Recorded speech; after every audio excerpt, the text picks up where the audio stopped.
guys all ready? Let's do it. All right. All right. Welcome, everybody, and welcome to our new podcast. We're still working on a name. Yep. Don't have that down yet, but we do have a working title, which is Space Between Words. So if you like it, let us know in the comments your thoughts, ideas, right? Good. I'm here with the Eric Johnson, the pastor, the Eric Johnson, from the pastor of Studio Church here in Greenville. It's pretty amazing. Yep. And I am Shayna, and the Shayna Acosta. Yes, and I am the youth pastor here at Studio as well. Here amongst in Greenville. many other things. Yeah. That's awesome. So I have a question. Yeah. Let's start with what your ideas were and your heart behind this podcast and why we're starting it.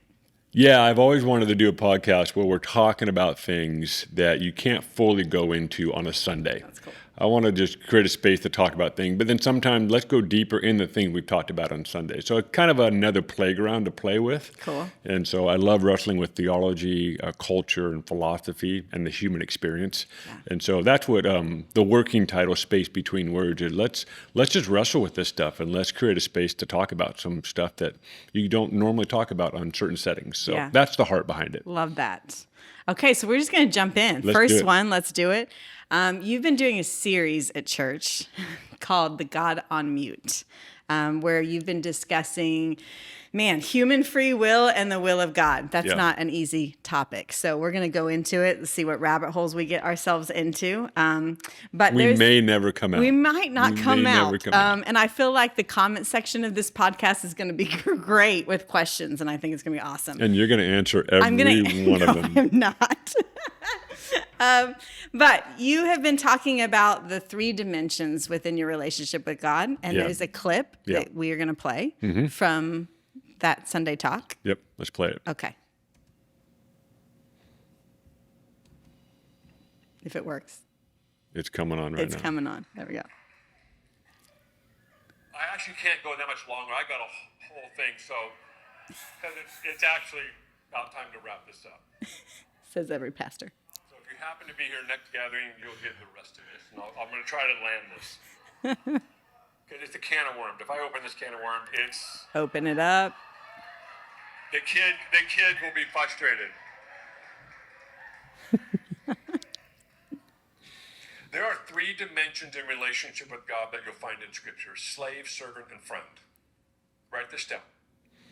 Yeah, so it's slave, servant, and friend. That's all you're giving us. That's all I'm giving you, because it just goes on and on and on. So okay. Slave, servant, and friend. Do you want to just dive in? I know people can check the YouTube and watch the full video, but I'd love for us to just give it some context so we can dive in deeper with that. Yeah, the whole series came from the real tension, especially it's a human experience. We are increasingly growing in a world where people don't have God as a reference point. Yeah. So human free will is not put up against the will of God. But since we're talking to a group of people that are, I would say following Jesus or have some reference point of God, I would say the human free will and the will of God is this very dynamic human experience. Yeah. So the whole point of talking about this is how do we help people move forward, and how do we give more dimensions of thinking around this honestly really complex topic. And so the slave servant friend concept is really, it's in the Bible for me, so it's not something I've made up, but it's something that's within Scripture that I think is helpful to understand human relationship. And then because we're talking about relationship with God, it can give some different dimensions of relationship. So I wouldn't build an entire, theological city around this, but I do think it's a great foundation piece in our relationship with God. It's looking at it from three different lenses or three different realities. So that's where it's coming from. Yeah, I actually loved it because just depending on where you're at in life, even with friendship itself, learning that friendship sometimes what culture maybe has deemed it right now has been like, we hang out with people that agree with us, that look like us, that have common ground. Yeah. But finding out and digging deeper of what actually friendship means, and then connecting that to our walk with God, the God of the universe, and actually connecting and being like, man, there are times where he cares about my heart, he cares about my desires, but then there's also that time where I give him everything, and that tension and balance. The will of God. Can we go into that for a second? Yeah. Man, that's pretty deep. So, what is the will of God? There's no way I can define that or answer that. Okay. This had been centuries of really smart people wrestling with this. Yeah. So I think the will of God, I think that's why we're talking about it. Like, how do we define it? So questions I ask are, when you make a decision in life for someone that's following Jesus, when they make a decision in life, they're probably thinking, is this the will of God? Yeah. Or they don't want to make a decision until they know what the will of God is. Yeah. And yet you can't really define what the will of God is. It doesn't mean it's not there. It just means it's just so complicated to define. That's why it's this massive place of mystery. Yeah. So what do we do with that? I mean, how do we actually live life? Do we live life with, we're not going to find out till the end of our life what all the decisions we made? Another dimension to the thought is, how do we know when we make a decision and whatever happened, how do we know that was actually the will of God? Yes. And I found that I think it's normal for humans to go, if I make a decision that brings happiness, brings peace, brings, there's no conflict, it's not hard, then we go, oh, that must be the will of God. Yeah. I'm like, I think there's an element of truth to that, but I don't think you can define the will of God entirely by all your problems went away and that means you made the right decision. Because you look at Scripture, you look at Paul. Paul made decisions and he got beaten up over it. He got physically, and Jesus made decisions and got crucified for it. So I think we have to expand our definition of the will of God. The will of God doesn't just mean life gets easier or it's a better job. It has to be deeper than that. And so, especially I think in the Western context. Yeah, you're blowing some minds right now. Yeah, so I think we are like, man, the will of God looks like the sandy beaches of Cancun. Yes. And it's like, well, yeah, and it could also mean a lot of other things. Yeah. So when you look at somebody that's sacrificing their life in a foreign country as a missionary, and life is not the sandy beaches of Cancun. It's complex, it's challenging, it's hard, but they're right in the middle of what they're supposed to be doing. Yeah. So I think how we define the will of God sometimes will also give us an idea of how we actually make decisions. Yeah. And so that's the tension. So That is my the heart is tension. to expand our understanding of what potentially the will of God could be. Yeah. No, I think that's crazy because, full transparency, growing up in the church. Yeah. I mean, that's what we're taught a lot of the times. Like, you're in the will of God based on your happiness or quote unquote, what's good around you. And if that door is hard to even open, that would be my next question. Those doors that are hard to open and you kind of have to shove them open. Is that the will of God because you had to push through to get it? And that's the wrestle, because I also think, studying where different levels of mindsets that we're at and knowing that we have to think differently to go different places. And that could be part of the will of God, right? Like us growing and understanding deeper levels of him and his relationship. But man, that's not necessarily what's taught or what is easy to believe, I guess. You can go into different cultures that have Jesus at the center. So let's just take the church, just the church within America alone. You have so many different cultures and environments around this idea. So some are like, you should be resting. You should never push a door open. Yes. You should just rest and be in peace, and God will open up all those doors for you. And then you can go to another world, another church environment, or another spiritual community, and it's all about our job is to push every door open because they think that's the will of God. Yeah.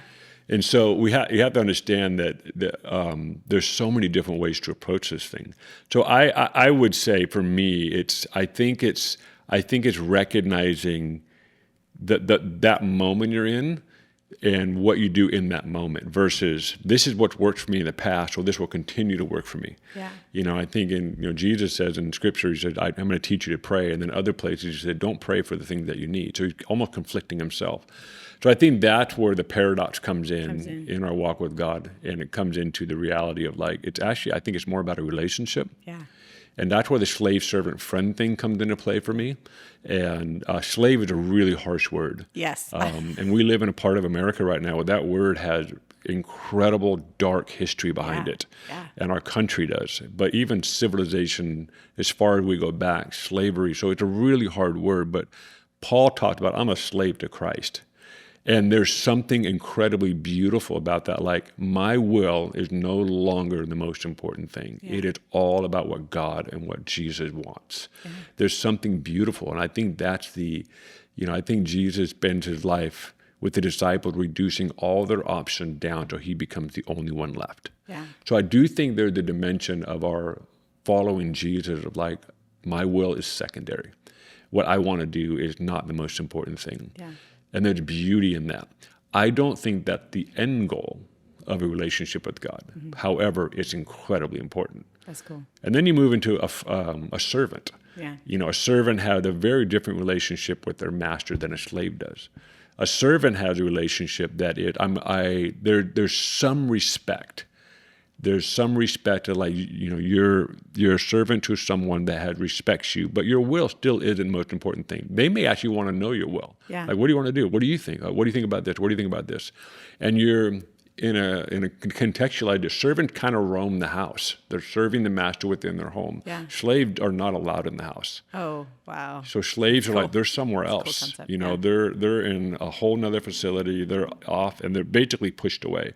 But servants have access to the house, but their will is still not the most important thing. But at least they have access to where the master is, able to watch the master, learn what the master wants, et cetera, et cetera. But then I do think there's a moment, and again, this is where I don't know how to quantify it. I don't think codifying it is the solution. Yeah. But there is a dimension with God where he invites you into a friendship.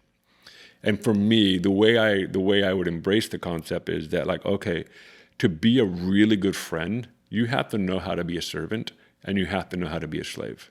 Wow.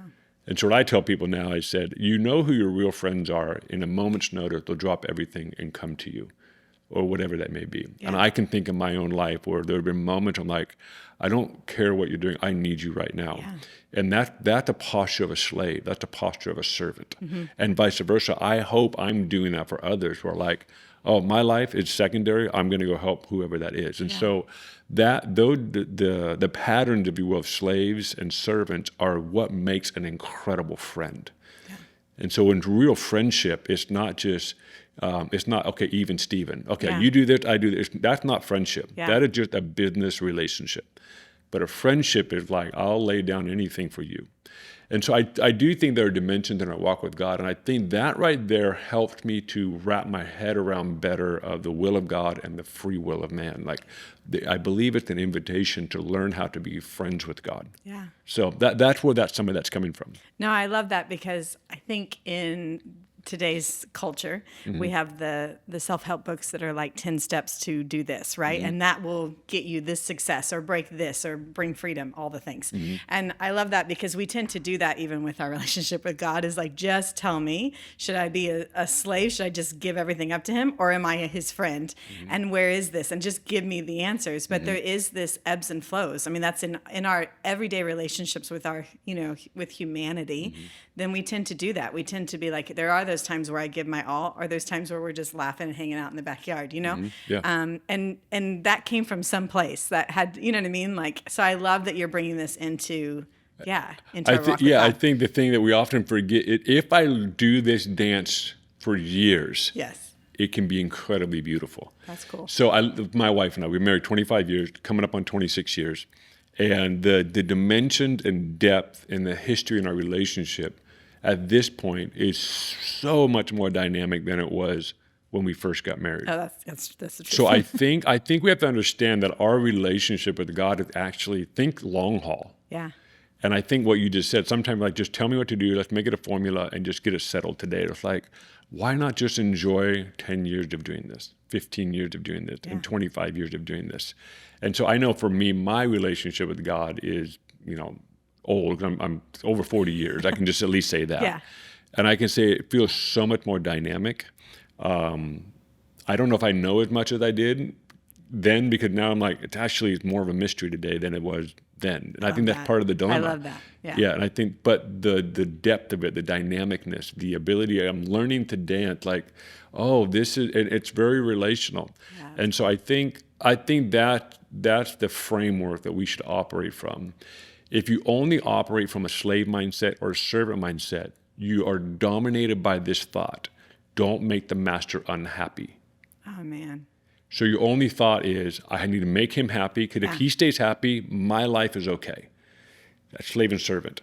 And so I think a lot of people are following God with it, I don't want to make God mad. Yeah.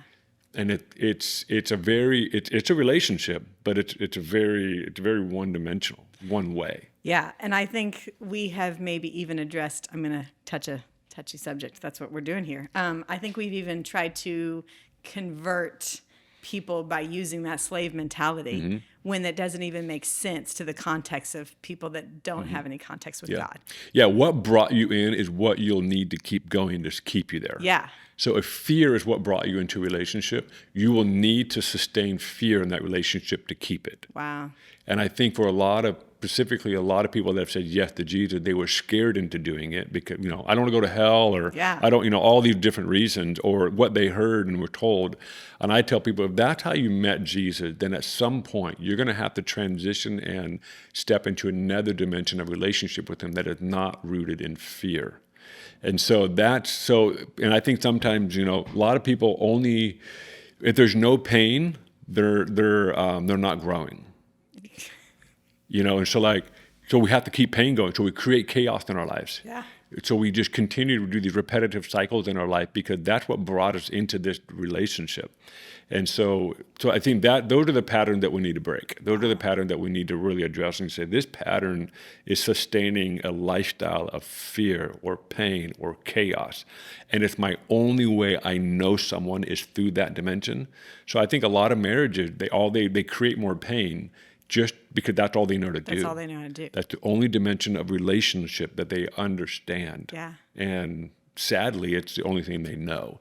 And I think that's why this conversation is interesting to me. It's like, how can we help people move into a different dimension of relationship with God? Yeah. No, I think that's really cool. And I love that we're even having these discussions, because I think being able to dream, there's a scripture that talks about how the wisdom of God is what founded the earth. Mm-hmm. And so just being kind of blown away by, if we just take a step back and realize that our tiny little bit of knowledge that we have tried to deem or tone down our relationship with God, this is the pinpoint, and to really step back and to be like, man, God is so much bigger than that, so much more mysterious than that, and to just allow ourselves to really examine and explore God in a different way is super fun, and also a little scary. I mean, maybe, I don't know. I mean, I would love to add for anybody that's listening to this, you're either wrestling if God is real, or maybe you are unsure about if God exists. Yeah. Or even if you're in a spot like you've had some relationship or some history with God, but maybe it's you're dealing with a lot of hurt and pain in regards to that. I would love to just say to anyone listening that kind of is in that spectrum of their human experience, is that there is a dimension to God that is not based in fear and pain and chaos. Yeah. There is a dimension, and I want to just encourage people that are listening that there is another dimension with God that it's rooted in much more beauty. That's cool. Much more dynamic, and so just an invitation for people, that their past experiences, whether they've had a relationship with God or other believers or Christians, or they don't even know if God's real, just know that there is a dimension of relationship that's not based in fear, pain, and chaos. Yeah. Yeah, well, I know we have to wrap it up, but I have one last big can of worms that I'm going to open up. A question for you. Mm-hmm. How do I know I'm hearing from God? I know we have the will of God, but how do I how do I define that? I know listeners are like, that's a big question. Like, is it my imagination? Am I, you know what I mean? Like, how do I know I'm hearing from God so that I can walk in the will of God? Man, that's a big question. Yeah. Yeah, it's a huge question. The ability to hear from God is often challenging for people to even go, I didn't know I could hear from God. Yeah. And so that alone, just the ability to hear from God. So I definitely believe you can hear from God. Yeah. So the next thing I'd like to just throw in there, but we have to understand God doesn't only speak English. So there are frequencies to God. Again. So when you say, how did I hear from God? Well, I didn't hear him speak to me, but maybe he didn't speak in that frequency. Yeah. And like we know on the radio, there's AM and FM and there's XM, there's all these different frequencies. And so if you only know how to hear God in the FM, he could be speaking in the AM, the XM, or completely different frequency, and you're saying he's not speaking. So I think as children of God, understanding that God speaks in different frequencies. He can speak through just about anything. Yeah. And we have to understand we actually are designed to hear from God. And secondly, learning and growing in different ways of how God speaks. That's cool. So how do you know you hear from God? There's a risk. I mean, I just know of my life, there are times like I'm sure I got it. Actually, I know I got it right. Yeah. And other times that I totally heard from God. I'll find out someday. That was totally you, Eric. I don't know. So there's a lot of risk in this area of making decisions, and there's a lot of risk in knowing if you're hearing God's voice. Yeah. So, and I think that's where faith comes in. There's an old Catholic mystic, Thomas Merton. He says something to the effect, I'm going to butcher it a little bit, but he says something to the effect, and this is Eric's translation of it, said, I think God appreciates that we are doing our best to follow him. Yeah. And that to me provides so much grace on just I may not get this right, but I am leaning in the best I know how of my ability to follow him. I'm hearing him, et cetera, et cetera. So, but yeah, that's a good can of worms. I know. I love that because I think there's something to risk in itself. Like there's faith and risk kind of go hand in hand, that we just have to risk the fact that we believe that there's this God that created all of this. There's a risk that we hear from him, the risk that we're doing the will of God. I recently heard this study that there was they studied people that were in deep depression. And the one thing they found in common was that those people had stopped taking risk. And so they would ask them to start taking small risks in their lives. And that actually helped them defeat their depression, which I think is so cool because there's something to allowing God and just jumping off, kind of that Indiana Jones moment where you step out and just pray that there's something underneath you. Yeah. But yeah, I love that. I love that relationship with God and diving into deeper things. So, all right. So here's to the first episode, I think first episode of a working titled podcast. Working title podcast. Yes, I think this is going to be great. I think it's going to be fun to see where we go with this. And then also just to dive in deep and have those conversations that we all want to have after hearing things on Sunday and culture and all the things. Yeah. All right. All right. Thanks, everyone. Yeah. Bye.